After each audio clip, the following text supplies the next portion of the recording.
Джихан мен Алияның тойында Алияны енесі жақтырмаса да алтыннан белдік, білезік және алқа тағады.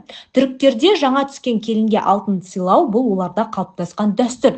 Әйел адамға бала босанған кезінде де, туған күндерінде де 999 пробалы чирек деп аталатын алтындарын сыйлайды. Себебі олар алтынның болашаққа жасалынған инвестиция екенін біледі. Ал бізде қазіргі уақытта қазақтарда тренд өзгерді. Бізде жаңа түскен келінге бриллиант набор тағу сәнге айналды. Жігіттер де, енелер де жаппай бриллиантқа көшті. Өйткені бриллиант наборлар әрі сәнді, әрі сапалы және бағасы алтыннан арзан. Мысалы, біздегі сырға салуға арналған осы хит набор алтыны 4,5 грамдық және 1,5 караттық бриллианты бар. Бағасы небәрі 462 мың теңге және бөліп төлеу де қарастырылған. Қараңызшы, бағасы әрі алтыннан арзан, әрі сапасы көз тартарлық. Егер келініңізге сырға салуға дайын бриллиант набор іздесеңіз, осы набор дәл өзі. Заказ беру үшін комментке плюс қалдырыңыз және бізге подписка жасауды ұмытпаңыз.